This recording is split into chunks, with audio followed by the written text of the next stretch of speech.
Okay, greetings, brothers and sisters. Today is Thursday, October 23rd. Got some turning point stuff with Tucker Carlson. We got some stuff with Israel coming up. Israel. And maybe some other things. So let's start here, though. This is just an FYI thing. The entire east wing of the White House will be completely demolished. That updated timeline comes from two Trump administration. Let's start here. Within days, the entire east wing of the White House will be completely demolished. That updated timeline comes from two Trump administration officials to NBC News yesterday. And as the president continues to defend the rapidly expanding scale and price of his addition of a massive ballroom to the People's House. I think it'll be one of the great ballrooms anywhere in the world. Because we need ballrooms. Like, who thinks about fucking ballrooms anymore, right? Like, people barely watch, care about Dancing with the Stars. Like, what do you mean ballroom? Like, this is elitist shit, right? How many people are, like, concerned about the ballroom in the White House? We have one of the great ones. So, the reason I'm talking about covering this is my wife said there are rumors going on there, theories out there, conspiracy theories, that Trump is building an underground bunker, and that, like Hitler fled to Argentina after his, whatever, that theory, and that Trump is also taking an interest in Argentina. Those things are tied together. And I'm just throwing this out there because who knows why he's building this ballroom. It could be a money laundering scam. It could be any number of things with Trump. Like, I don't think that anybody's like, how many people elected this motherfucker to put a new ballroom in the White House and to get 3 new Air Force Ones at a cost of like $4 billion. Like, nobody cared about that shit. No one's wanting that. But, that's what Trump does. So this is typical Trump grifting. But if he is building a bomb shelter underneath the White House, which would make sense to do, like they should have something like that already. They already have these tunnels and shit in there. They have things built in. But like something that would be sustainable if there was an attack on D.C., that the president could survive it. A president, not just him, but he's just concerned about himself. But if he is building this thing, that means that there is a lot more fear or a lot more awareness that things are going south quickly. If there is an actual bunker going in here, which, is a reasonable theory. Like, I don't know what evidence there is. There's always going to be some bullshit evidence and pictures out there that may or may not be accurate, but it's an idea that could totally be happening, right? It's about $300 million. It's set to do many, many things, including meetings of foreign leaders, including the honoring of foreign leaders. In order to do it properly, we had to take down this guy's a foreign leader, and he's getting hijacked by this existing structure. The way it was shown, it looked like we were touching the White House. We don't touch the White House. We don't touch the White House. The president had initially said the total cost of this new ballroom would be $250 million. He's now increased that price tag to $300 million. Okay, so that's the Democrats, or, whatever that is. So, if there is a bunker, then we're fucked. This means that we're fucked, right? Like, that means that there's real intel out there that the White House might be bombed in the next period of time, because Trump wouldn't be doing it for the next president. Like, he's not doing that he's not doing this for Gavin Newsom, right? So that means within 4 years, they think it's likely that there might be a bombing. Or he could just be paranoid, whatever, like that, Or it might not be true at all. Those are our options. And Hamas being put on notice, President Trump now warning the terror group against further attacks or get eradicated. And that comes as Vice President J.D. Vance arrived in Israel earlier this morning, working to shore up the fragile ceasefire amid renewed fighting. Joining us now is podcast and radio host Ben Shapiro. So good to What the fuck? have you here. Let me just turn it over to you, because Vice President Vance is now in the region. What do you think he needs to try to accomplish while he's there? I think the goal right now is to ensure that the international stabilization force, which is what President Trump has talked about actually attempting to. What's going on here with this porn stash? Why is he, we know this guy is manufactured. Like, I knew for years that this guy shouldn't have an audience. I mean, who would watch this guy? He is, like, repulsive, like, in terms of his ability to connect with people. He's very dweeby, you know. I mean, you'd have to only be going on what he says. Like his presentation as a human being, who he is as a person, the way he talks, all of it. His voice, you know, what he looks like, his thing, his attitude. So you'd have to love what he says. And, you know, there are some people that really agree with him, but, you know, we're talking about America. And so, you know, he might be of some audience of people, maybe some Jewish people, maybe some evangelical Christians. But there's other options, right? So he's completely propped up by Israeli money, we now know, because of that, you know, the other guy that was on there, the other, whatever his name is, that I played you that tape, and, you know, he talked about, because how would this guy become popular on the internet, right? Amongst all the people who are on the internet, which is, you know, millions upon millions of Americans, and many of them are conservative, right-wing people with podcasts and these things. And so if you look at this guy compared to other people, he has to be propped up financially. Like, no one would want to watch this guy. And if you're going to prop somebody up like this, I mean, Charlie Kirk was a little bit weird, but he had some ability. He had some, you know, he had something that connects with those people. He had something that would totally connect with that demographic of people.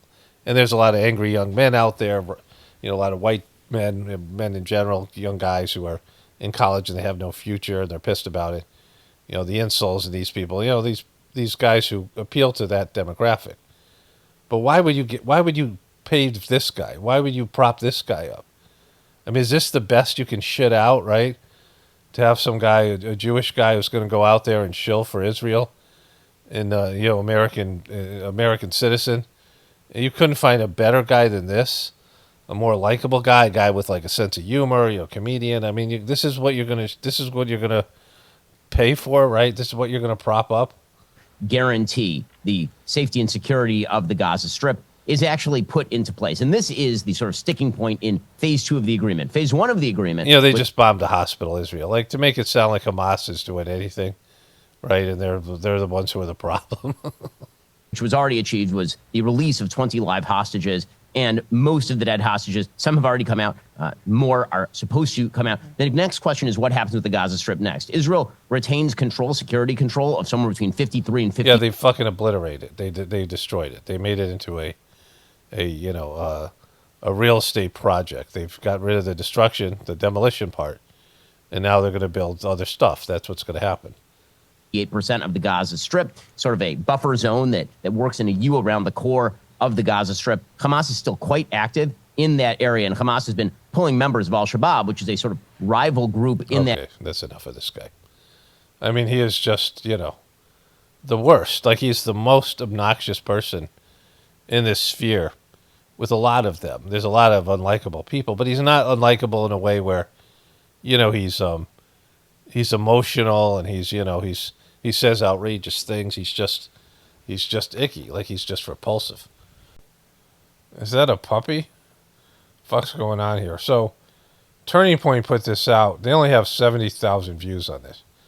So Tucker Carlson was able to get 2 million views when he hosted the show, when he first came on, or whatever, million, whatever it was. And now he's down to 70,000, which is, you know, compared to his regular show. So Turning Point is just imploded. I guess he's got a puppy here. Spent my life giving a ton of speeches and taking relatively few questions. Puppy's just walking around. I am grateful I'm the beneficiary of this. So without further ado, I just want to take questions. I can speak forever. If you ever had dinner with me, you know that. No, none of them have. Like what? Maybe 3 people in there? You could probably speak for 3 hours. And another thing! But I would much rather hear what you think. And I should also say, by the way, my wife left for the week to visit one of our children, and I had the dogs. And so I guess I need a household staff. But anyway, I thought... Oh, there's 2 dogs here. We were in Maine this morning. I was like, you guys want to go to Indiana? Okay. So they came. So I hope they won't be a distraction, but they're very nice. We hunted this morning, actually. They're great dogs. So the one thing I've been asked to say is that disagreements take priority. And I just don't think Tucker Carlson's a good hunter. Point will help bring you to the front of the line.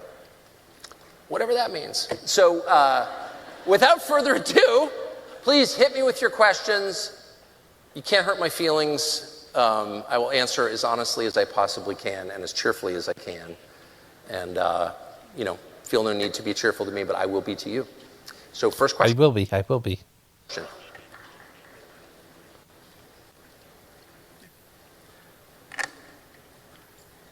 So you're not letting us hear the questions? Are you guys out of your fucking mind? Like, this is just a poorly run event. This is awesome. Thank you for being here today. Oh, man, thank you for having me. Make America great again hats. Jesus Christ. Big fan. Big fan. Here's my question. Fanboy. One of Charlie's gifts was bringing the different factions of the right together under one movement, supporting MAGA, supporting MAHA, and help to get Trump across the finish line, as well as, I know Charlie and you both worked to get JD up there, which is amazing. 48, let's go. How do we keep that without Charlie? We're already seeing the Republicans. How do we do that? How do we do this without Charlie? Let's battle over group chat. Let's battle over foreign policy. And it's like they don't want to keep together what Charlie built. I strongly agree with that. And it was about maybe 24 hours after he was murdered that I was obviously close to him, and I was so emotional about. I was so emotional. You saw me. I was pretty emotional. His death, and so sad for Erica and the children that it took about a day to realize the political implications of this, which are real. They're not paramount. They're not the most important thing. The most important thing is Erica and his. Yeah, she is. She's the center of the son and daughter, but the country really benefited from Charlie Kirk and benefited for that specific reason that you articulated so well, his ability to bring people together who had most things in common but not everything, that ecumenical spirit, which is really necessary. I don't have that. I mean, I'm a completely alienating person. Like, people like me or hate me. It's like, I wish I wasn't that way, but I am. Charlie wasn't, and he could. He totally was. He was unlikable. Hear people who had views that weren't precisely his and say, I think I know what you're saying, or I agree with a lot of what you're saying, and we agree enough that we should be together on this. And I don't know who can do that. It's very obvious to me that the Republican coalition is fracturing over foreign policy, Israel specifically. Yes, this is part I want to say. So he's having to deal with, or he's not having to deal with. Turning Point is fucked because, the thing in Gaza, the part that, the support, the fact that it's over, people are pissed at Israel for what they did. But they're, and whatever they do in the future, people are going to move on to something else. Like, that story ends with this bullshit peace deal, right? And so people have, the liberals will move on, and the right-wing people, they have this thing, they have a negative association with Israel. But, Israel really needed a lot from America during this time. And now, developing Gaza is going to be something that lots of prospective parties will want to do, right? Lots of people with money. The NBA is being taken over by, Qatar and somebody just like golf was. They have those billions of dollars there available of oil money and things that, American rich people don't have.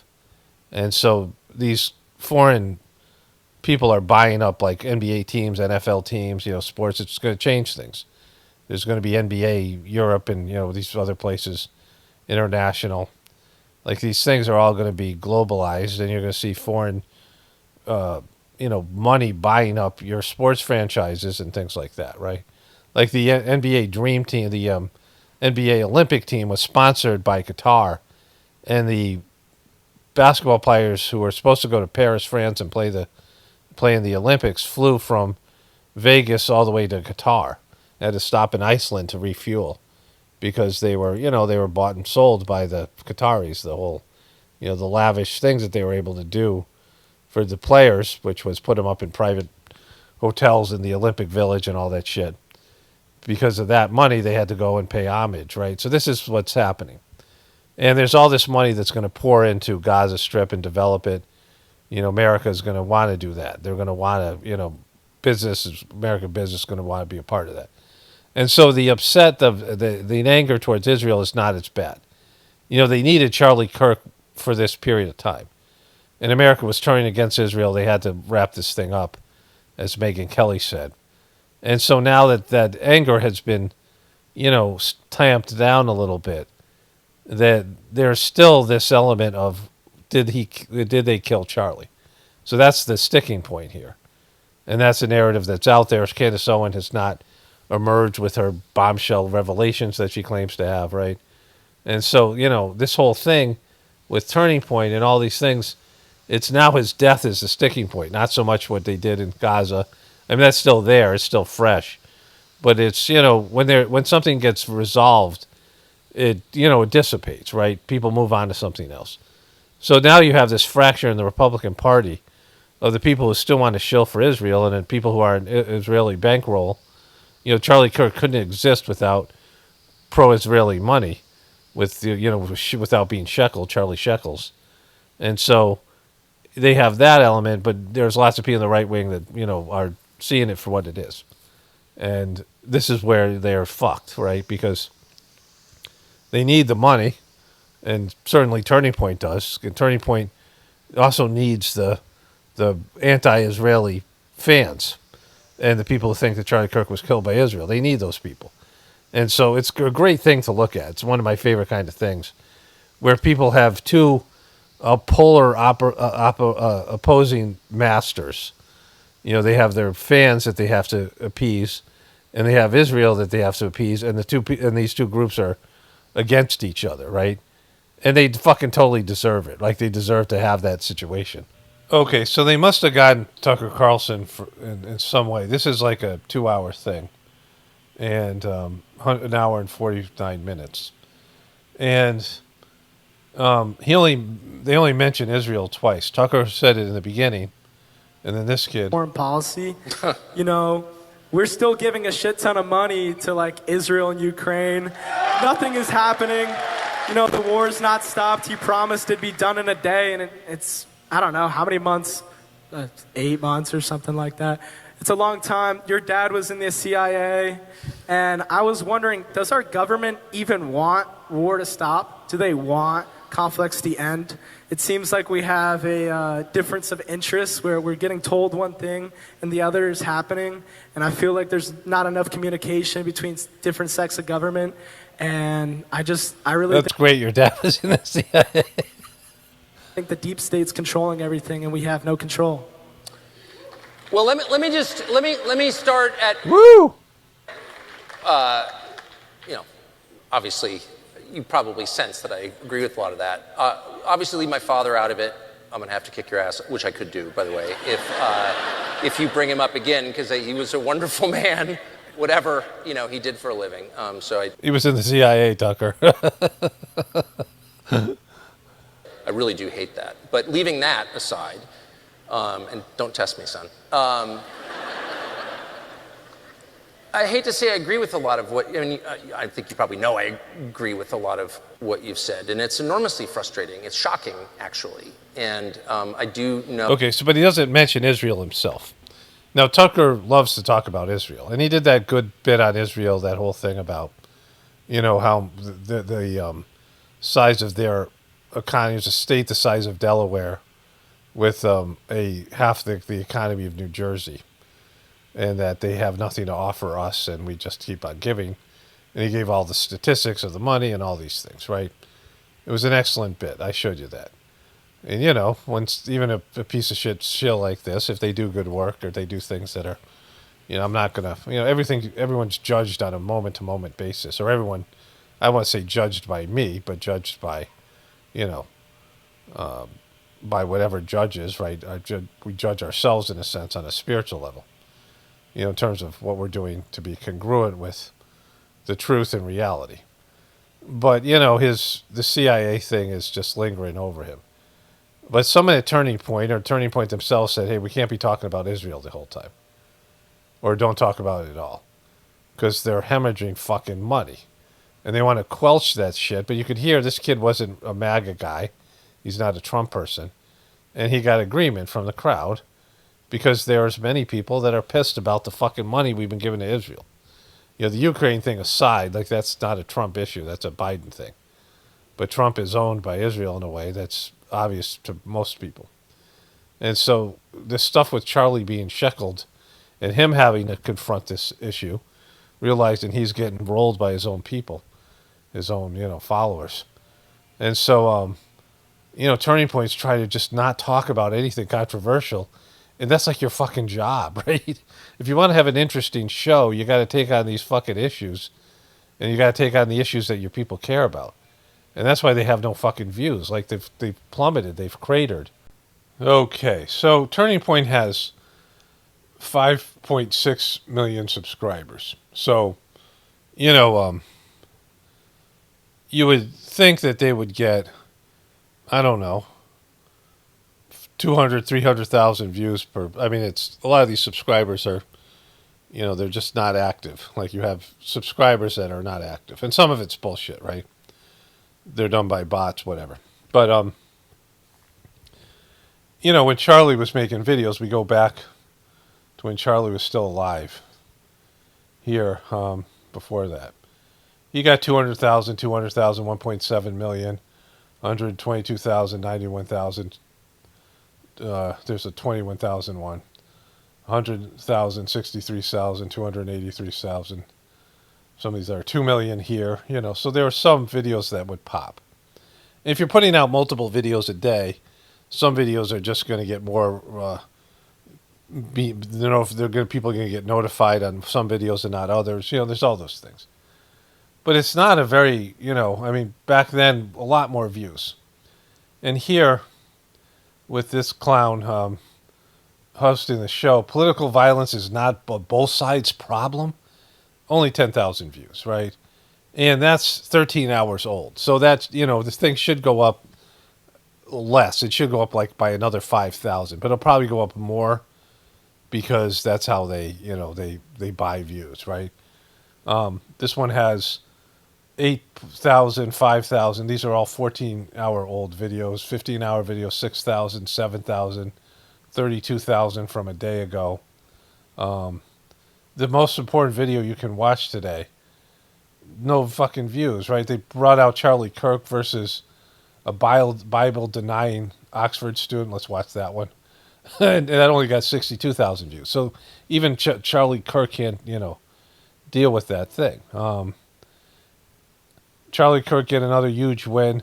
Bye-bye DEI demon. And 73,000 views. Now, when you have a $22 million payroll, you have these big concert-like events that bring in whatever amounts of money. And then you have whatever, you can generate through merch sales. And they don't run, they have those ads in the beginning of a video. But those ads are predicated on how many views that the video gets, right? If you run an ad and the video only gets 7,000 views, you have to pay per view, whatever it is, right? And so those ads at the beginning of the videos, they're not very lucrative if they don't get a lot of views. And so whatever money that they're generating from these videos, it's, you need a bigger audience, right? Whatever amount of people they need, no matter how many videos they got to crank out, the amount of views per video, and then these big events that would encompass a $22 million a year payroll. Or they have to start, getting rid of people, and then all the expenses that you have to pay for the lights and the utilities at the many buildings they have. And so they need Israeli support. They need these guys who are billionaires who can donate $10 million. Like there's guys that have donated $10 million or more to these guys. They got over $80 million of Israeli money. And now Israel doesn't need them. And Charlie, this guy isn't Charlie.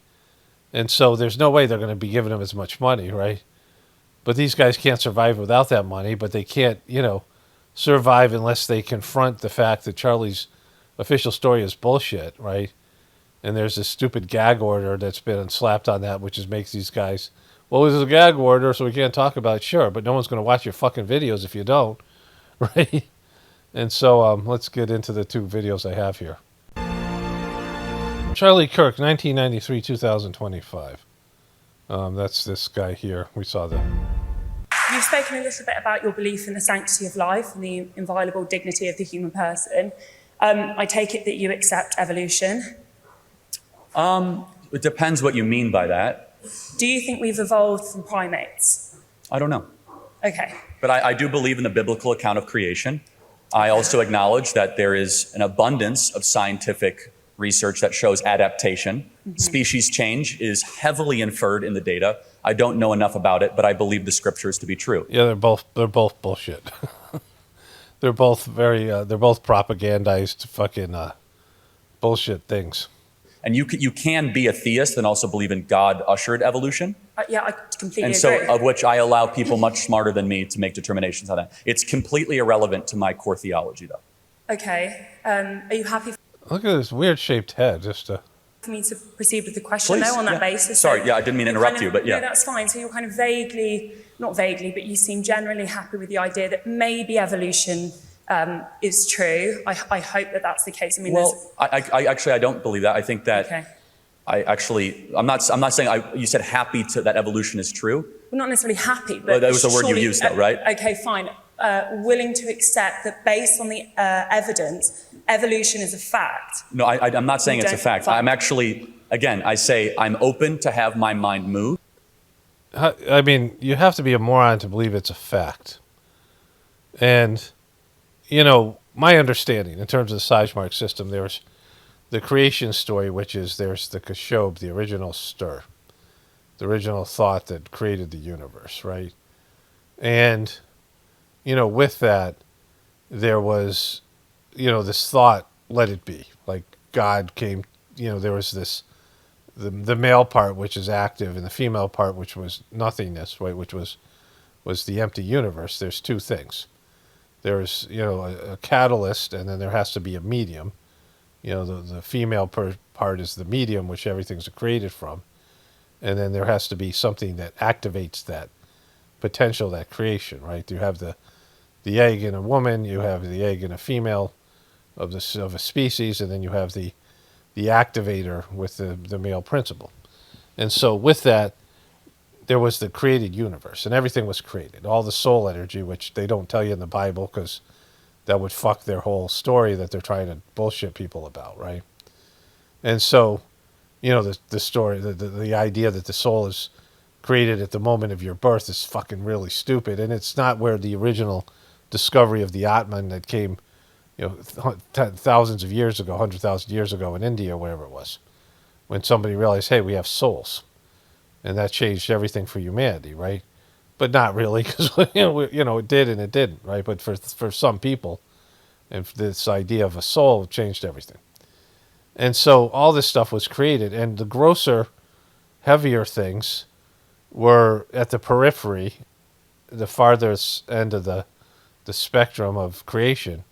The layers of creation, and the most subtle things that were closest to God were in the center, right? And so that's an interesting way to look at it. Like there was this ever-expanding universe of grosser material, but on a spiritual level, there's subtle and there's gross. There's subtle and there's levels of grossness. The more subtle you are, the more divine you are. The grosser you are, the more physical, the more material you are, right?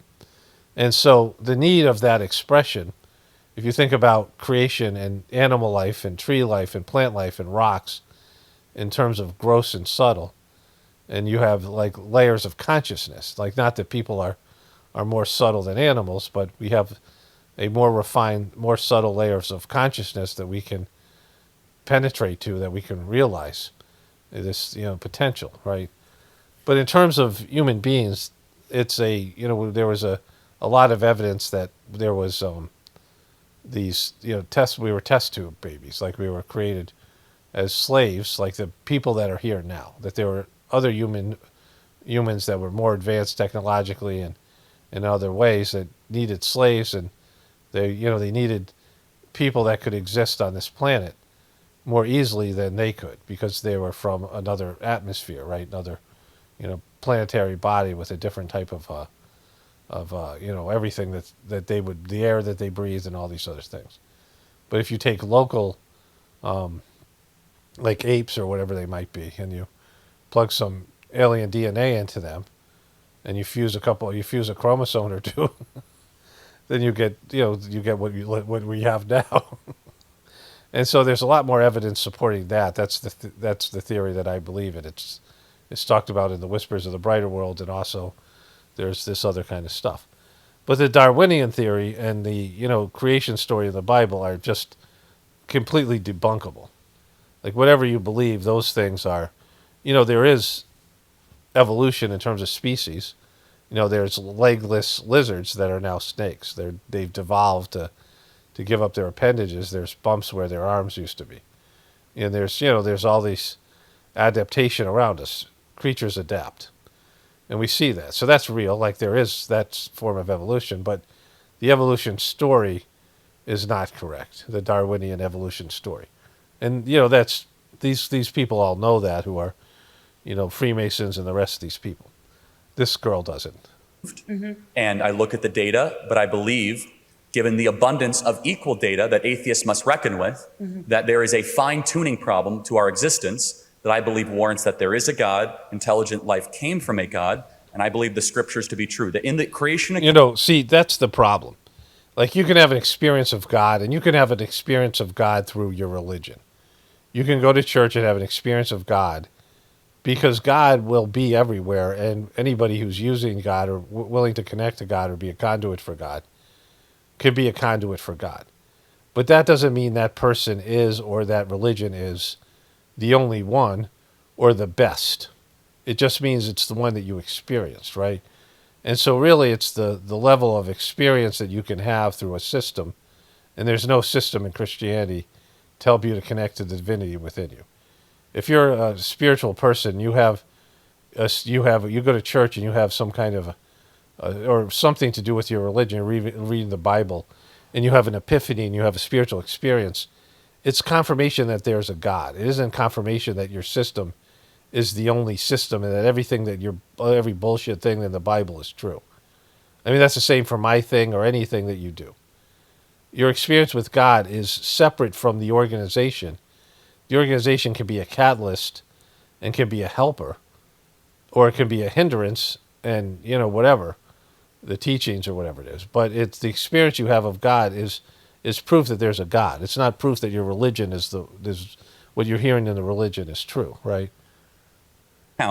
There is an allowance to say that God created the heavens and the earth and allowed us to either evolve through species. I happen to believe, through a faith claim, that human beings are designed. What that means is designed over a long period of time or designed immediately. That's for people smarter than me to determine. Fine. I suppose what I'm getting at is... So I guess for people smarter than me is his way of fucking, it's your job to answer these fucking questions, bro. You're out there telling kids what to think and what to believe, and you're a person who's supposed to be a knower. It's your job to be able to figure out a way to answer these questions, right? You have to have a system to answer them. Now, you're not going to be an expert in science. You're not going to be an expert in all fields, so you have to have a better way of penetrating to the truth, and that's through your internal connection to God, which he doesn't have because he's all shackled up, right? I wonder if what she feels about the shekels. If you believe in the sanctity of life and that there is something fundamentally different between the life of, say, for instance, a human being and the life of an animal, does that not make that claim slightly arbitrary? What is personhood based in, if not? Oh, yeah. So do you see what I'm getting at? Sort of. The scriptures say, though, that God created humans, male and female distinct. They're the only ones in Genesis 1:26, 1:27 to made in the image of God. Right, and exactly. So he called animals good, but they are not image bearers. Okay, but that word create. Is okay. He didn't school this girl. He has this. Carly Kirk takes on a Bible denying Oxford student. I don't know what she says. It's Bible denying. But this is remedial shit. There's nothing here. There's nothing of substance here, right? Like either person, they don't have any grasp of anything that's substantial in their arguments and their point of view. Like whatever, they're trying to trip each other up in this debating thing. The fucking doesn't work. It's stupid. Each person trying to, make the other person look like a fucking moron. Which, you can just allow the person to talk and for people who can see, they do that for themselves, right? But anyways, so just quickly, I want to move on to Virginia Giuffre. There's a new book out. This Epstein thing is coming back around. Candace Owens supposed to come back in with some stuff, and I don't know if that's part of the whole distraction or whatever. But eventually, the Epstein thing is coming back around. Congress is going to come back in. They're going to release more files. There's this book about Virginia Giuffre talking about. I'll show you a couple of things with that in a moment. But these guys, if you talk about doomed, like I think doomed stuff is funny, and this thing is doomed here. They have no personality and they have no cutting edge, and they're just, they're in that this pulling apart. They're being disemboweled, like they're having their arms pulled in two different directions, one by their fans and one by Israel. But the other thing is Trump is, people realize he's a piece of shit. Like, he's losing support. And they are trying to claim this left-wing violence thing when, come on, right?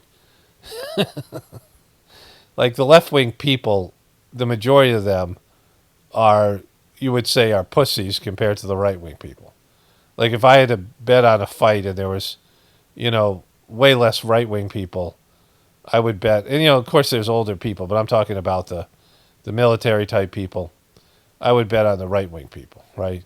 I mean, just because the right wing people probably own the majority of the guns.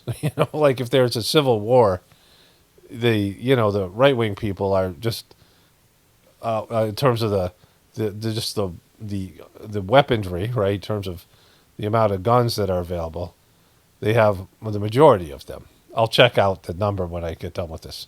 Doing great work in the Senate, by the way, and I want to give you major props for that, for raising awareness about this rise of left-wing violence. So the floor is yours. There's no rise of left-wing violence.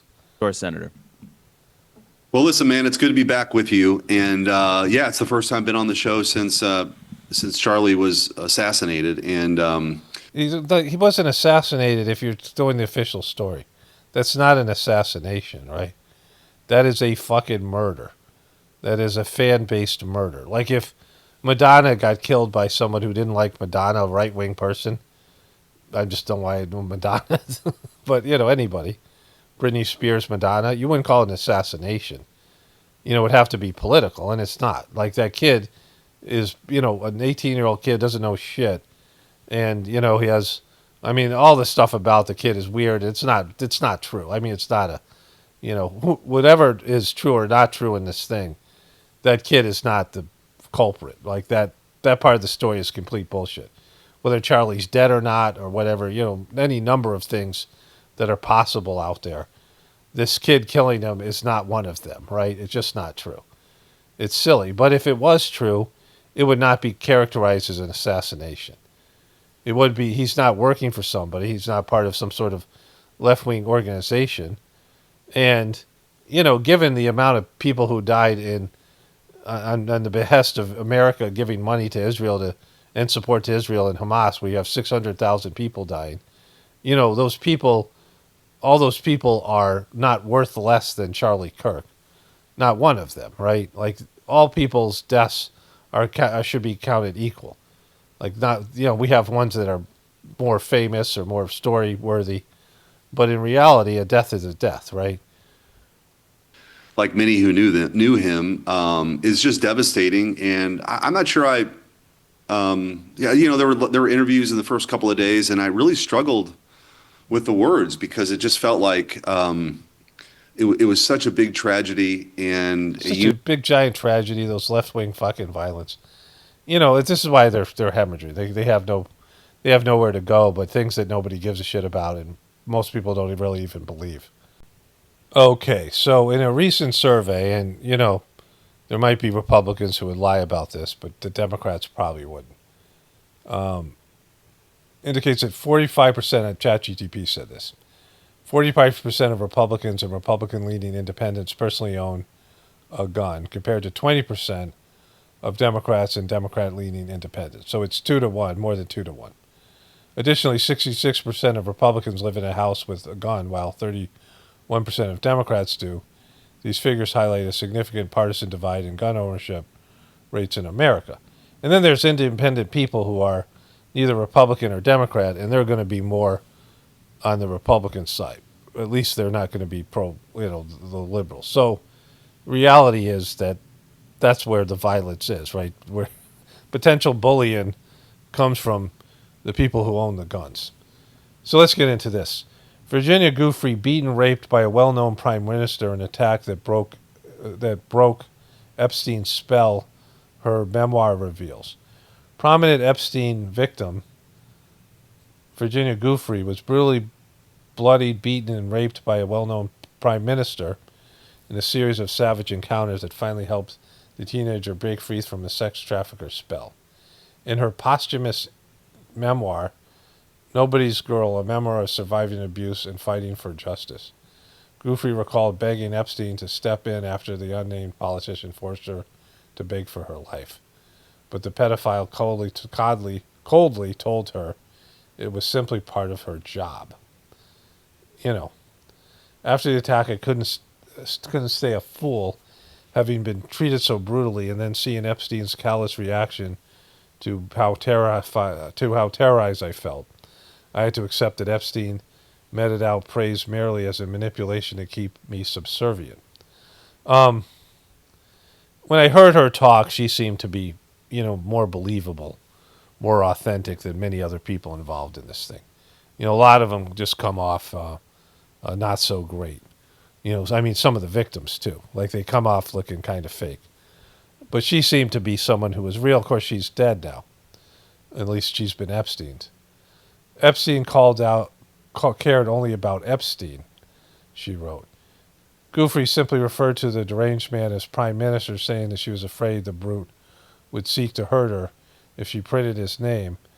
However, in the past, she pointed to Israel's prime minister, Ehud Barak, in court filings as one of the many elites who raped her, a claim he repeatedly denied. So, this was the prime minister of Israel, which is fucking, bigger story, right? Like, he was this guy that did that shit. And she was an American citizen, and he was doing that to an American girl. And so that fucking, think about that. In her memoir, Giuffre said the first met the prime minister at Epstein's private island in the U.S. Virgin Islands sometimes in 2002 when she was 18. She was ordered to escort him to the cabana, but the man made it clear as soon as they were alone that he wanted violence. He repeatedly choked me until I lost consciousness and took pleasure in seeing me fear for my life. Horrifically, the prime minister laughed when he hurt me and got more aroused when I begged him to stop. I emerged from the cabana, bleeding from my mouth, vagina, and anus. For days it hurt to breathe and to swallow, Virginia Giuffre wrote. So holy fuck, right? So this is, again, if this was the prime minister from Israel, here's this guy here. This is this guy, and this is the New York Post. It is very pro-Israeli. It's owned by Rupert Murdoch, and they're very hard on anybody that criticizes Israel.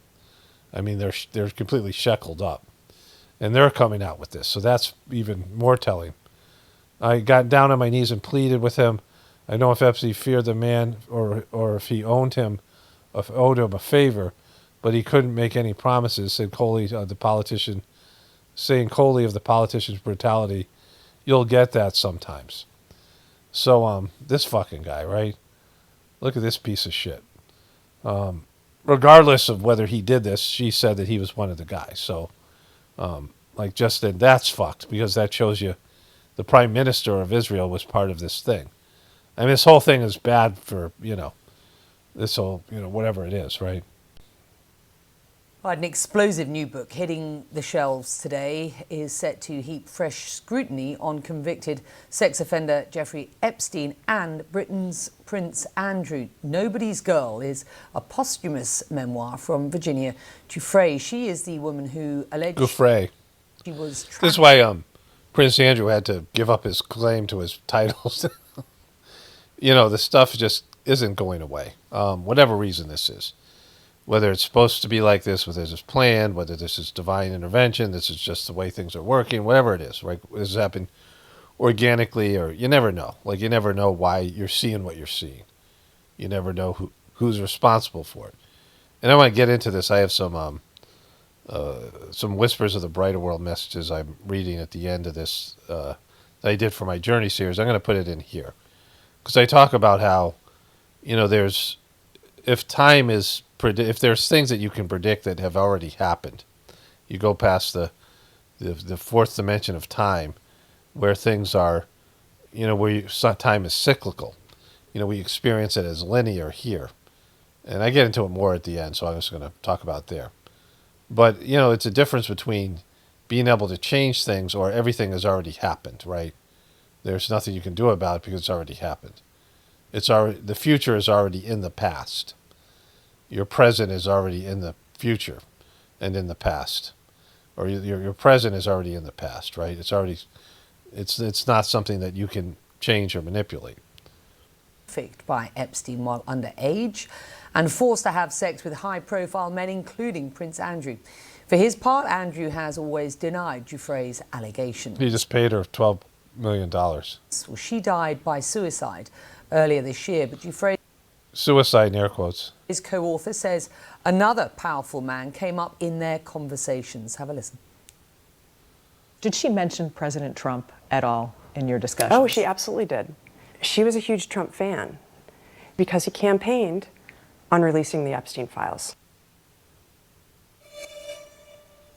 Well, CNN's Salma Abdulaziz is live outside Buckingham Palace for us with the details. Okay, so she's got the deets. So YouTube has changed their player, and it seems like it's got low volume. His posthumous autobiography. True disclosure today in the publication of Virginia Roberts Giuffre's posthumous autobiography. The title, Nobody's Girl, a memoir of surviving abuse and fighting for justice. Co-author Amy Wallace joins us in just a moment. Giuffre died by suicide earlier this year, but she... So we're saying that she was a fan of Trump. Have this out in the public now. Well, she made it very clear how she would feel because she sent me an email about 3 weeks before she died saying, in the case of my passing, I want this book published, not just for me, but for all survivors of sexual abuse. Not, it doesn't make sense she kills herself when she has 3 kids, right? To be out there and speaking publicly about this. She said, in that article, it talked about how Jeffrey Epstein and Ghislaine Maxwell were leaving her alone, that she didn't even think they knew where she lived, and even if they did, it was it didn't really matter because she was doing whatever she was doing, right? They weren't bothering her. But then as soon as she started to come forward, then every powerful person she was abused by and all these other people that she was around are now, threatened by her for revealing whatever she's revealing. Like would be the official story. And she seems believable when she talks. I'll get a clip of her. She seems more authentic certainly she's more authentic than Erica Kirk. But, somebody who writes a book and she has kids and she's a part of this thing, whatever it is, why would she kill herself, right? Like, it doesn't make sense. I mean, people, you can understand why she might become a drug addict and kill herself. But once you have a family of kids, you have something to live for. And, whatever she went through and whatever kind of mom she was or person she was, she was fighting for things, right? She was trying to get the word out. And so it was like somebody was fighting back, and then all of a sudden no one believes she committed suicide. I don't think any of you guys do. But it doesn't make sense that they're saying this like it's a fact, right? Just Jeffrey Epstein and Ghislaine Maxwell, but for anyone who has been coerced into sex against their will. See, like, why wouldn't she and the other guy say, and Anderson Cooper say, hey, we don't believe the official story? Because why would you believe any official story? Of course, we know why Anderson Cooper wouldn't say it. He's CIA, and he's CNN, right? So, but, someone like this who's an author, who's supposedly friends with her, was working with her, and advocating for her, would say, I don't think she was killed this way. I don't believe in the official story. Like, why would you believe it? So here she is talking about here. To dance. Prince Andrew. He is the most hideous dancer I've ever seen in my life. I mean, it was horrible. And this guy was sweating all over me. Like his sweat was like, it was raining basically everywhere. And I was just like, what? You know, she just seems more authentic than some of these other people. Remember he gave that interview where he was sweating and he talked about it and he gave, you know, he did a really bad interview with sweating. Then he had to do another interview explaining how he has a problem with sweating. Grossed out from it. But I knew I had to keep him happy because that's what Jeffrey and Ghislaine would expect from me. The people on the inside are going to keep coming up with these ridiculous excuses, like his arm was elongated, or the photo was doctored, or he came to New York to break up with Jeffrey Epstein. I mean, come on. I'm calling BS on this. It's calling BS. All right. So, you know, the Epstein thing is coming back around. Okay, so there was a, look at this guy right here. Look at this fucking guy right here. It looks like he's dressed up for Halloween, right? As an FBI agent. One former NBA basketball player, and he's currently the coach of the Portland Trail Blazers, Chauncey Billups, and Miami Heat's Terry Rozier, arrested for federal gambling violations. Terry Rozier, I think he was arrested for betting against his, betting the under on his performance, where he ended up getting an injury or faking an injury and betting that he would underperform. So that's his thing. But this is Chauncey Billups's. He was rigging poker games. Here it is. I would like to turn to the other case, United States versus Aiello, the rigged poker game case.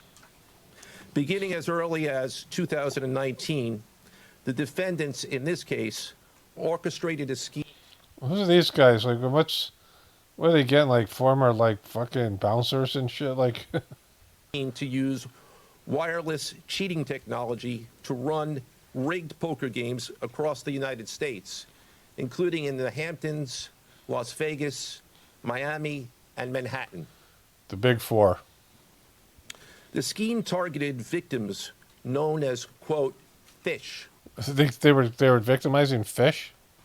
Who were often lured to participate. Yeah, fish are often lured. That's a good way to put it. In these rigged games by the chance to play alongside former professional athletes who were known as, quote, face cards. Face cards and fish. The so-called face cards included the defendant, Chauncey Billups, who at the time of the scheme was a former NBA player and is currently the head coach of the Portland Trail Blazers, and also Damon Jones, a former NBA player and coach. What the victims, the fish, didn't know is that everybody else at the poker game, from the dealer to the players, including the face cards, were in on the scam. Every single one of them. They were scamming these fucking poor fish out of money. Once the game was underway, the defendants fleeced the victims out of tens or hundreds of thousands of dollars per game. Per game. The defendants used a variety of very sophisticated cheating technologies, some of which were provided by other defendants in exchange for a share of the profits from the scheme. For example, they used off-the-shelf shuffling machines that had been secretly altered in order to read the cards in the deck, predict which player at the table had the best poker hand, and relay that information to an off-site operator. Boom. You know, wouldn't it be just good enough to be ganging up on the guy 5 versus 1? You know, if there's 5 people playing poker and the dealer, everyone in the room is in on it, and you're not, like, what's the odds of you fucking winning, right? Like, you'd have to get the luckiest hands and play the best game. You know? I mean, just in terms of the odds alone, in terms of what you're getting in terms of cards. The off-site operator sent the information via cell phone back to a co-conspirator at the table. Conspirators. These is conspiracy theory. And that person at the table was known as the quarterback. The quarterback got things done. The quarterback then signaled secretly the information he had received from to others at the table, and together they used that information in order to win their games and to cheat the victims. Jesus, Leb, it seems like, again, there's 5 people playing. Because just any one of you has to win some of the money. Like, just the victim has the fish has like whatever amount of money they're betting. Let's say it's 100 grand. So the idea would be that they would find a way to take all that money, and it'd be better if they split it amongst, which they are doing because they're relaying the information. And so you should be able to beat that guy 5 versus 1. You know? I mean, eventually the person's going to lose their money. Defendants used other cheating technologies such as poker chip tray analyzers, which is a poker chip tray that secretly reads cards using a hidden camera, special contact lenses or eyeglasses that could read pre-marked cards, and an X-ray table that could read cards face down. And now everybody at the table's got cancer. On the table. What you see depicted on the screen right now is an example of the X-ray table that reveals the cards, although they are face down on. Look at this guy. This guy's so fucking weird looking. Kash Patel. Table. He's just some shifty motherfucker. Can be read because of the X-ray technology. The mafia, specifically members and associates of the Bonanno, Gambino, The Bonanno family got you. You got bananoed. And Genovese organized crime families, had pre-existing control over non-rigged, illegal poker games around New York City. As a result, they also became involved in the rigged poker games. Because, you know, it's more profitable. Helping to organize the games and taking a cut of the proceedings, and working to enforce the collection of debts. The defendants laundered their proceeds, including through cash exchanges, the use of multiple shell companies, and through cryptocurrency transfers. As part of the scheme, some of the defendants and their co-conspirators also committed acts of violence, including the gunpoint robbery of a person in order to obtain a rigged shuffling machine, and extortions that were perpetrated against victims in order to ensure. You know, I mean, it's definitely a crime, and these people are pretty fucked. But it seems a little bit like lame for a press conference. If you take away Chauncey Billups and Terry Rozier, it's not much of a story, right? I mean, some rich people got fucking defrauded by some fucking other scumbags. You know, not cool. Certainly they should go to jail if they get caught, whatever. But, I mean, this is like not that big a deal compared to other shit that's going on there that actually hurts people. You know, that they would be doing press conference. I mean, the fact that this had some famous former players or one player. Or that they repaid their gambling debts. Defendants who participated in the rigged poker scheme are charged with wire fraud conspiracy. Other defendants have been charged with crimes including illegal gambling, all right, money laundering, and the misuse of the term fish and face cards. All right, so that's these guys. So I wonder what Kash Patel's coworkers at the FBI think of the guy. You know, he's his name is Kash Yap.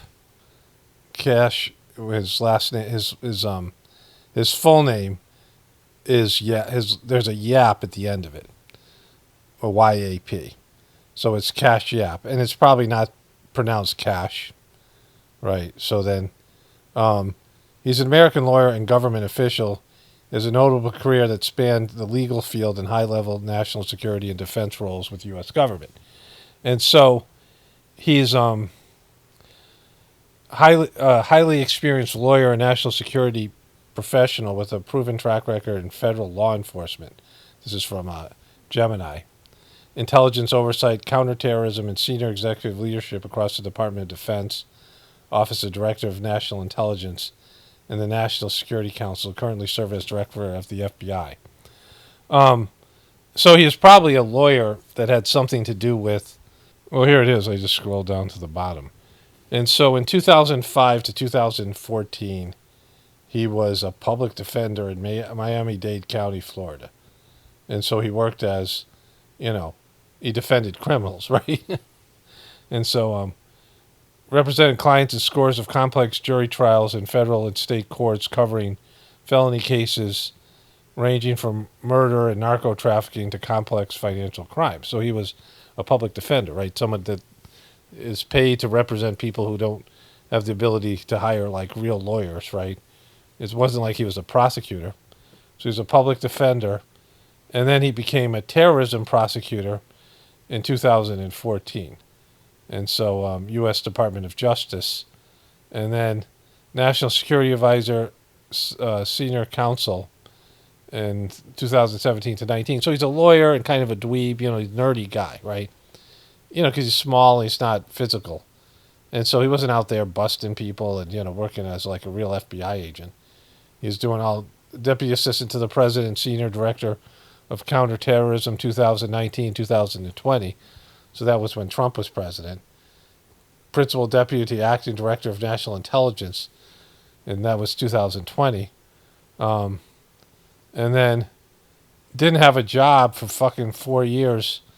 His last thing, he was Chief of Staff to Acting Secretary of Defense in 2020, 2021. Biden must have fired him. And then he became the Federal Bureau of Investigation chief, director. And so the guy isn't like a real FBI. Like he said, we got to let cops be cops. But you're a lawyer, bro. He's a nerdy lawyer, right? And then now somehow, so I'm sure they don't love him over there. But anyways, I did this voiceover for my Whispers of the Brighter World, for my Journey series. There's, in the Sajmark system, there's these series of books. There's 6 volumes of books about, there was a French woman who channeled messages from mostly the second master of the system, Babaji, starting in 1990, and then going all the way up to like 2016 or 2018 when she died. And there's more channeled messages, like 20,000 of them. Most of them are about the system. Some of them are about her personally and things to do with her. But most of them are about the Sajmark method of meditation. And some of them are prophecies that are fairly specific. And in one of these that was from 2001, so they published the first volume of these in 2005. And in 2001, there are a lot of ones that are predicting things. And he basically predicts AI taking over, technology taking over in 2001. Now, this woman who was a shut-in, she was physically disabled as she had a back injury. And so she was basically someone who couldn't leave her apartment, poor physical health. She came from money. She was, living in some city in France. And there's a language barrier. They had to translate these things over to English. And she wasn't into truther stuff, or she really was freaked out by the prophecies and didn't know much about these things. She didn't know anything about computers or technology. And so these things are, and at that time, no one saw AI. There had been some, movies with hints towards this kind of thing, but this is, you'll see it in the voiceover. But anyways, I read some of these. I'm going to include them at the end of this video here. So here it is. Okay, I wanted to read some Whispers of the Brighter World that may or may not make it to a regular video. This will be definitely for the Journey series. And there's a nice thread here. Today's Thursday, October 23rd. So the past, this is, some of these were in a row, not this, starting with this one. Friday, September 29th, 2010 a.m. None of you can imagine the impact of Sajmark will have in future centuries. You are all the pioneers of a system that will fully meet the needs of generations to come. Many beings who are lovers of the Absolute will seek a spiritual practice ideal in their eyes and outside of religion. Far from rituals and outdated dogmas, this way will correspond with the deep aspiration of those who are called. Simple and pared down, it will perfectly suit the mentalities that will evolve free from themselves from erroneous principles. The most determined among you all, fervent practitioners of our teachings, are preparing the ground for this future apotheosis. Your assiduity is building a strong edifice. The benefits of this path can be felt in the many countries of the world where it will be established itself firmly. Like a river quenching the thirst of seeking souls, it will keep running and growing bigger, amplified by ever-increasing call, Babaji. So I have a little bit of things to say about this. So the first part of this thing where he says, none of you can imagine the impact of Sajmarg will have in future centuries. You all are pioneers of the system that will fully meet the needs of generations to come. See, right now, that doesn't look like it's going to happen. But it's, things aren't in place or something isn't about to happen or something could happen to change all that, right? But right now, with Dodgy wrecking Sajmarg with Heartfulness, it doesn't look like this is part of the future. It looks like the thing got wrecked by Dodgy. But the transmission is still flowing. So, things can change as long as the system's still alive, or the system can be rebooted, because it's there. Like, it's something that people have now done for a number of years. I mean, even in the past, there was transmission. The system, the way it is now with transmission and cleaning, is specific to the Sajmarg system. But it's something where, hundreds of thousands of people, millions of people have tried it. And other people have experienced it without knowing it, and, in sleep and meditation, and they've experienced the benefits of the system without any conscious knowledge of the system itself. The organization. I was watching, it was the beginning of the basketball season. I watched a little bit of the game between the San Antonio Spurs with Victor Wembanyama and Cooper Flagg's rookie debut for the Dallas Mavericks. And Victor Wembanyama was just a monster. Like, he's 7'5", 7'6", and he's gotten a lot better this past year. He was out last year with some blood clots, but like, he was like a man amongst boys. He's just so much bigger than these other players, and the Dallas Mavericks has a very tall team. The guy was an absolute monster, and he's gotten a lot better. Like, he was very skinny, and they were pushing him around a little bit, whatever it was. But he's gotten stronger and bigger and just, like, dominant. And, things happen like that, where people get better at things. And, I'm making reference to this about spirituality. And so there is the teachings, or there is the idea put out there in the Sajmarg system, that you can achieve the goal, merge back into the source in one life, but usually it takes multiple lives. Even for someone like Babaji, who had 5 or 6 lives before this life. And so the people who do Sajmarg, even if they start it, Babaji said they'll always come back. Let's say they take the first 3 sittings and then they leave. They'll come back, like in a future life. They just will. Because their soul will, want what is given here. And so, that's why there's no sense of having to force it, or pressure people, or use religious manipulation, and or just sell things that don't exist, and pander to the low level consciousness, and do those types of things that religions have had to do in the past, because people will, at some level, on a soul level, will come back. And even people who practice and even just get initial contact with the system, even if they're not even consciously meditating, but they meet people or they come across the energy, and they don't have the capacity in this life to do it. They'll come back, right? So that's one of the fundamental teachings, that people will come back and they'll get it, and they'll be more prepared, and they'll be more, it'll be a thing that they're choosing, and it'll be I don't want to say overwhelming in the sense of forceful, but there'll be no choice really, because it'll be who they need to be and who they want to be on a soul level, right? It'll be, in a sense, mandatory for them. And then when things are less, distracting here on planet Earth, when it's a post-apocalyptic situation. And so, it's one of the things that I keep going here on this YouTube channel, because it's a way for people to make contact with the system, whether they try Gratefullness or not. And if these prophecies with him saying this stuff, let me read this thing again, right? None of you can imagine the impact of Sajmark. He didn't say heartfulness, and never does say heartfulness, because heartfulness is not a part of these whispers messages or anything other than what Daji did. None of you can imagine the impact Sajmark will have in future centuries. You are all pioneers of this system that will fully meet the needs of generations to come. So, that it's still very possible, but it doesn't seem likely right now because people just absolutely suck and Daji has wrecked the system. And it's really, it's on the ropes. But again, things can change. And I don't know what those changes will be. I kind of would sense that there would have to be, somebody that would become a master like Babaji did, where he was, Lalaji had died he had been dead for 13 years, and then Babaji was announced as his successor. And, people didn't buy into it, but he had a much bigger, Lalaji had 200 people. By the time he died, Babaji had 5,000 or 10,000 people. And then it just grew from there and went from country to country.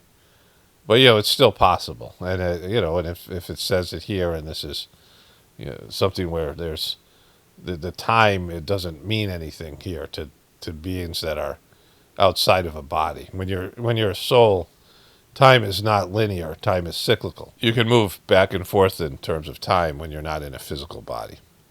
And so, as a soul. So, the future can be known because it's not the future. And so, to Babaji, it wouldn't be the future. So that would be my one belief in these, whispers messages that, by just keeping this thing alive as best we can. That's why I do the Gratefullness meditation. And just keep the energy flowing and just keep as much possible connection for people. That in the future, there'll be, people make leaps and bounds, people that struggle with the practice now, and all of us.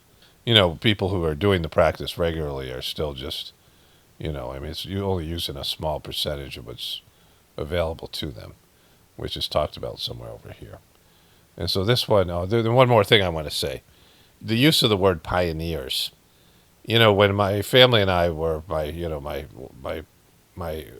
original marriage and kids type situation I was in, right? And we were living on a homestead, mostly because of the teachings of the Sajmark system, and also intuition and being visionary. And, knowing that all the predictions and prophecies about the system coming down and all these things, it was important to, be, even one of these whispers of the Bright World messages, Babaji said people are going to have to learn to use their hands. A lot of the people or Indian who do this system are elitist.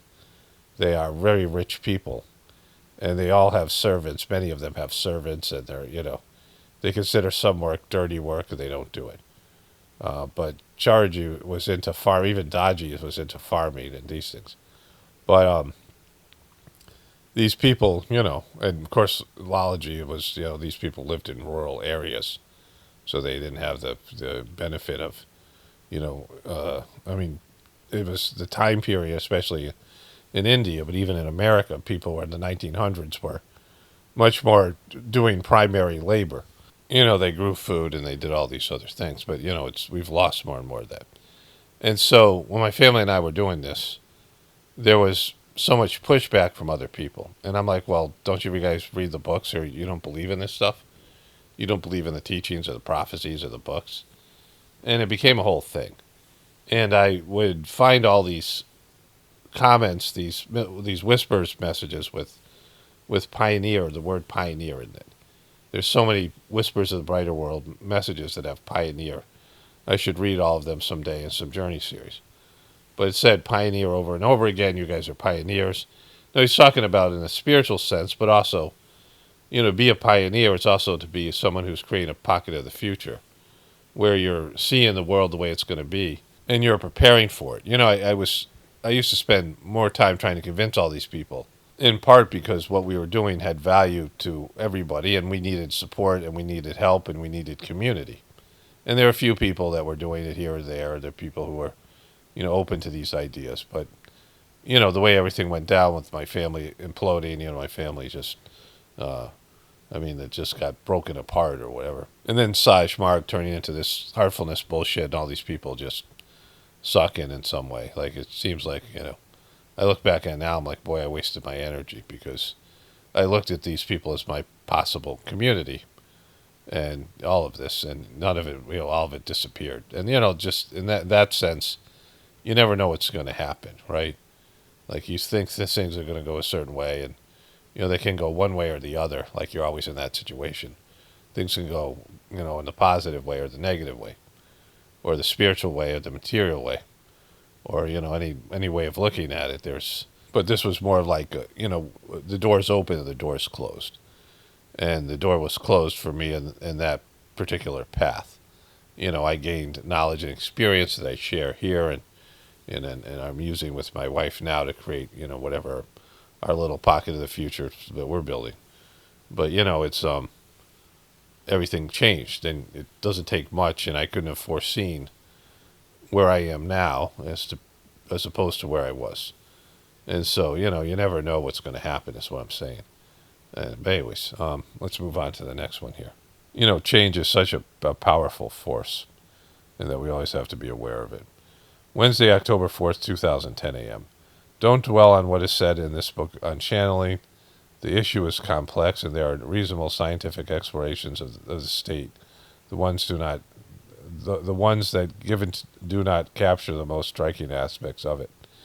True mediums are chosen. In ancient times, they were recognized and respected, most particularly in certain parts of the world. Prominent personalities used to consult them and take account of what they said in making important decisions.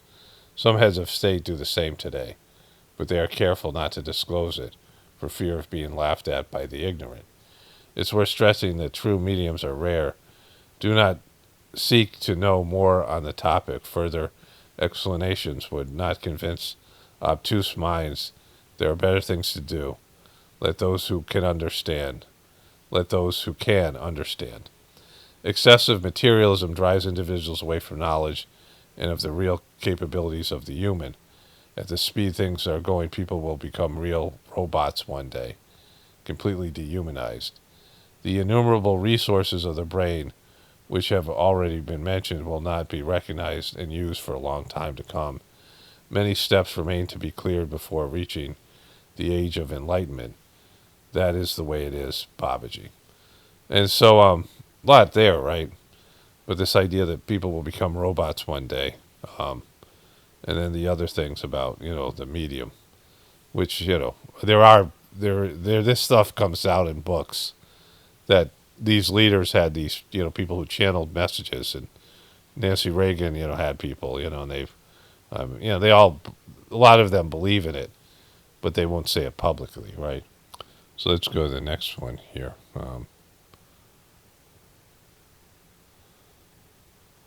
Human being here. Let me make this bigger. Sunday, October 8th, 2010 a.m. In human beings, the heart is the administrator. Its most important satellites are the brain and the glands. Again, with the glands, these big on the gland stuff. The brain receives the orders and relays them. We have already mentioned this principle. Numerous receptors pick up these instructions and act accordingly. The whole system runs at the speed of light. Fundamental discoveries one day will be made on this subject.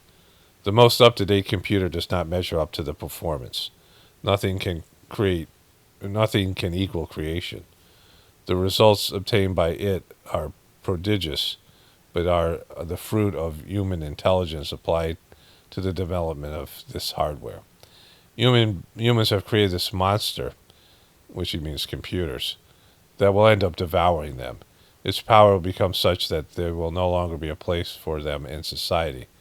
At the speed things are going, a few IT specialists, the result obtained by IT are prodigious. I said it, but it should have been IT. A few IT specialists will be enough to run the factories. The administrative wheels and economies of the countries will be regulated by the same way. That will become human beings confronted with it. What will become of human beings confronted by this gigantism? The answer will be given in centuries to come, Babaji. So people are fucked for in the next couple centuries. This was Sunday, October 8th, 2000. So, this was 25 years ago. He was talking about this.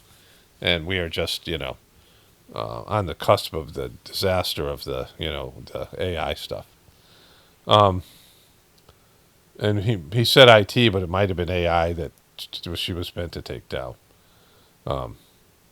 Again, before people knew about AI. Monday, October 9th, 2009 a.m. The transmission of impulses taking place at the level of the atomic nervous system regulates these various functions of the body. We allude to this in the previous message. This is where the speed of light comes in. Physics, as it is being taught, gives a glimpse of this process. The nervous system is a vast network comparable to a power station. Its function is primordial. The exchanges on the cellular level pass through this very complex organization. It is an admirable mechanism that is far from being understood. There still remains much to be done to list the multiple capabilities of the human body. The essentials, namely the energies that power it, are known, and they should be. Vanished civilizations, very advanced in the knowledge of this phenomena, went a long way in treating certain disorders inherent in poor energy circulation. Western medicines deliberately ignores this aspect of the human body, dwelling only on matter. It does not identify the real problems. All light will be shed in the future on this impalpable that baffles researchers. Most of them voluntarily leave it aside.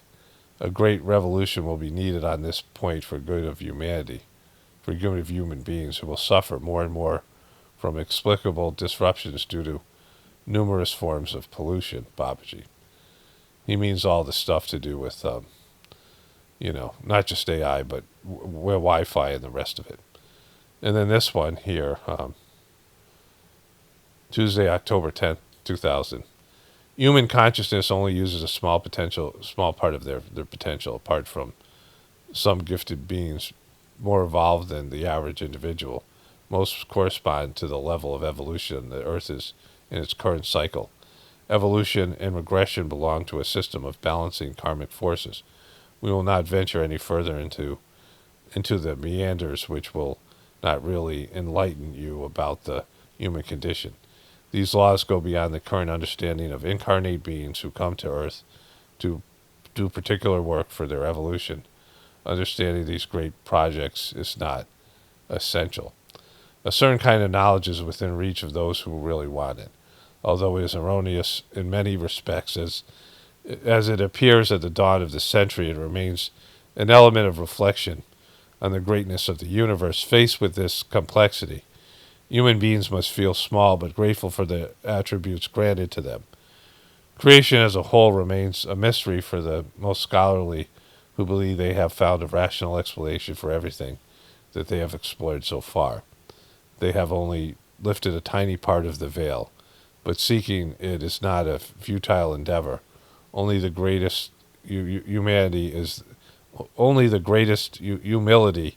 is in this area is reasonable. Babaji. These were all written by Baba. All these messages were sent through this French woman, this medium, through Babaji. There's a lot here, but one of the big takeaways is this stuff with AI. I just covered this Eminem video, this song, The Way I Am, or whatever it is. And it's done in blues style. And my wife and I listened to a few of these. And it's just a matter of a few prompts, and the AI can take a song and just change it into a complete different genre of music. And some of them are quite good, and many of them are kind of better than the original. And, artistry and these things, they could just take from, like there's all these songs that could be taken and just rearranged. You wouldn't even need more human input, right? I'm not talking about just not pop music, but, in terms of classical music and the rest of it. And so the computer, takeover of human life and human work. You can't lose your work. Human beings have to work. And so, whatever's going to happen in the future in terms of all this stuff, and, there's going to be collapse of the system and, war and shit and, massive death. And then, there'll be pockets of the civilization still going, whatever that looks like, right? I mean, in the next couple hundred years. But there's going to be like this problem that people are going to lose their work and be replaced by these computers and robots and shit, which we all know about, but it's being talked about here in 2000, 25 years ago. And it's now just starting to, take shape. Okay, so just one more thing to say about this. I've had these experiences with these Whispers of the Brighter World messages. There's something like 20,000 of them. There's never been this many of this kind of material. And it covers a variety of subjects. And some of those things are the future. Some of the things are, this is the way it's going to be in the future. And there's some of the things are specific, but not that specific. But when you think about there's the fourth dimension of time. So you have the third dimension, which is what we live in. We're in physical bodies, third dimensional reality. And, you see like in a video game, the video game is wherever the perspective of the avatar is, the line of sight of the avatar, right? So wherever the room you're in or the battlefield you're in, and you have to move to another area, and that area illuminates and becomes a real place. It doesn't exist until your character's there. For you, like for other people playing the video game, they are wherever they are, right? And so it's kind of an interesting perspective. But in third dimensional Earth, we have a minute by minute, second by second reality unfolding of reality, and we get premonitions. Like many of us have had dreams or deja vu or some kind of ideas of something that's going to happen. We somehow break through the fourth dimension, and we are on the other side of that, where everything has already happened throughout human history, throughout not just human history, universal history. And not just in third dimensional reality, but across the board. And so this is the perspective that these messages are written from, that there are these higher developed beings that understand the future of the earth and what's going to happen. And so if that is the case, like all this stuff is going to happen, then there isn't freedom of choice like people think there is. Freedom of choice happens just about how you feel about whatever's going on. Like how your perspective, like a spiritual person, will see everything being from God and be grateful and say this is all part of a plan. And there won't be any complaints. There won't be any, why is this happening? This isn't, there won't be any of this kind of hand wringing and, well, what about, why wouldn't you try, why are you doing this to me? This kind of stuff, right? But also, like, you can see your role or whatever it is, and it's not just like surrendering to everything and giving up, because you have to play your part, but also seeing that you can't change anything. In the Trojan horse story, there's a character named Cassandra. I think she's supposed to be like the second most beautiful woman in the world or something. And she has divine vision, like she can see the future. And nobody will listen to her. And there's a character in the Mahabharata named Vidur, who is there's two kings, a blind king and a king without any pigmentation. And then there's Vidur. I've talked about there's this, the king couldn't father his own children.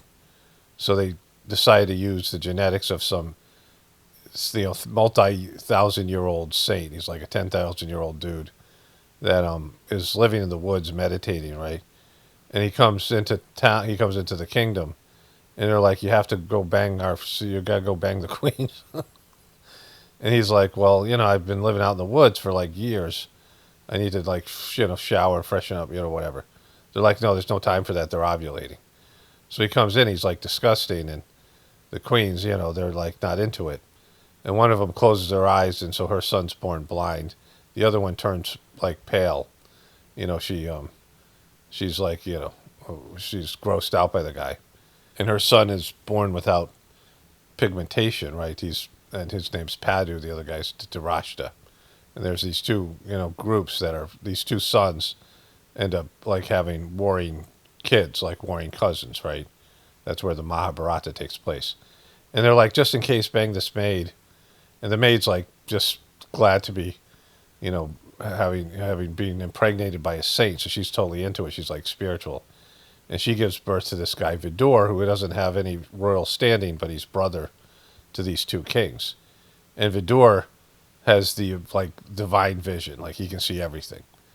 And nobody fucking listens to him. And particularly his brothers.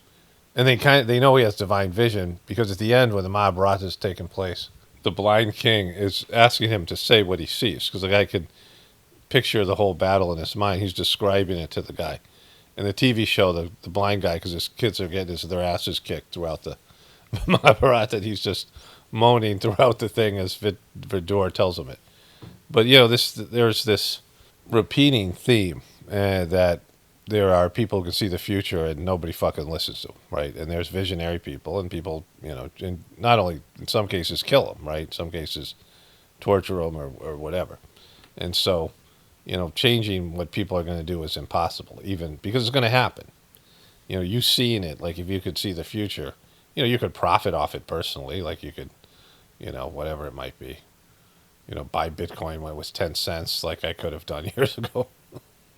Like I knew about Bitcoin when it was like 10 cents or whatever a coin. And so, you know, there was, like I kind of knew about it. Like I heard the name, I didn't, you know, I'm not that kind of a, you know, financial savant, but I heard about it. But I was like, what's this Bitcoin they're talking about? People were giving like 10 Bitcoins to their friend to buy him a pizza. It was like things like that. Like they were being used in, you know, certain circles. But anyways, you know, there's things you can do personally to profit or to prepare for the future, but the reality is that it's going to happen because it's already happened.